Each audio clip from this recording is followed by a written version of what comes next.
အိယာမဝင်ခင်ကျန်းမာရေးအတွက်ပြုလုပ်သင့်သောအရာများရေတောက်ပါအိယာမဝင်ခင်ရေတစ်ခွက်တောက်ပေးခြင်းဖြင့်ခန္ဓာကိုယ်အတွက်လိုအပ်သောရေဓာတ်ကိုဖြည့်တင်းပေးနိုင်ပါသည်သို့သောအိတ်ခါနီးမှာရေအများကြီးတောက်ပါကညဘက်စီးထပြီးအိပ်ရေးပြတ်နိုင်သောကြောင့်တင်းမြတ်တစွာတောက်သုံးသင့်ပါသည်ခြေထောက်လေ့ကျင့်ခန်းလုပ်ပါအိယာမဝင်ခင်ခြေထောက်လေ့ကျင့်ခန်းလုပ်ခြင်းဖြင့်သွေးလည်ပတ်မှုကိုကောင်းမွန်စေပြီးကြွက်သားများပြေရောစေကအိပ်စက်မှုကိုပိုမိုကောင်းမွန်စေနိုင်ပါသည်စိတ်ငြိမ်အောင်လုပ်ပါအိယာမဝင်ခင်စိတ်ဖိစီးမှုများကိုလျှော့ချရန်ယောဂတရားထိုင်ခြင်းသို့မဟုတ်အသက်ရှူလေ့ကျင့်ခန်းများပြုလုပ်ပေးနိုင်ပါသည်စိတ်ငြိမ်သက်မှုရရှိပါကအိပ်ပျော်ရန်ပိုမိုလွယ်ကူစေပါသည်ဖုန်းကွန်ပျူတာများပိတ်ထားပါ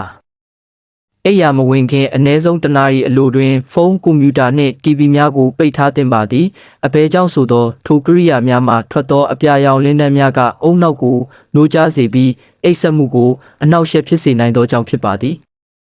အိယာဝင်ချိန်သတ်မှတ်ပါနေ့စဉ်ပုံမှန်အိယာဝင်ချိန်ကိုသတ်မှတ်ပြီးလိုက်နာသင့်ပါသည်ခန္ဓာကိုယ်ကိုဇီဝနာရီစနစ်ကိုထိန်းညှိပေးပြီးအိပ်စက်မှုပုံစံကိုပိုမိုကောင်းမွန်စေနိုင်ပါသည်အစာစားချိန်ဂရုစိုက်ပါအိယာမဝင်ခင်နှင့်3နာရီအလိုတွင်အစာစားခြင်းကိုရှောင်ကျဉ်သင့်ပါသည်အစာစားပြီးချက်ချင်းအိပ်စက်ပါကအစာချေစနစ်ကိုအနှောက်အယှက်ဖြစ်စေပြီးအိပ်စက်မှုကိုထိခိုက်စေနိုင်ပါသည်အိယာခင်းနှင့်ခေါင်းကိုတန့်ရှင်းအောင်ထားပါအိယာခင်းနှင့်ခေါင်းများကိုပုံမှန်လဲလှယ်တန့်ရှင်းပေးခြင်းဖြင့်ကျန်းမာရေးနှင့်ညီညွတ်သောအိပ်စက်မှုပတ်ဝန်းကျင်ကိုဖန်တီးပေးနိုင်ပါသည်အိယာမဝင်ခင်စာအုပ်ဖတ်ပါစာအုပ်ဖတ်ခြင်းဖြင့်စိတ်ကိုငြိမ်သက်စေပြီးအိပ်ပျော်ရန်လွယ်ကူစေနိုင်ပါသည်သို့သောစိတ်လှုပ်ရှားစရာကောင်းသောစာအုပ်များကိုရှောင်ကျဉ်သင့်ပါသည်အခန်းအပူချိန်ကိုတင့်တော်အောင်ထားပါအိပ်စက်မှုအတွက်တင့်တော်သောအပူချိန်မှာ18မှ22ဒီဂရီစင်တီဂရိတ်အတွင်းဖြစ်ပါသည်အခန်းကိုတက်တောင့်တက်တာရှိစေရန်ထားရှိသင့်ပါသည်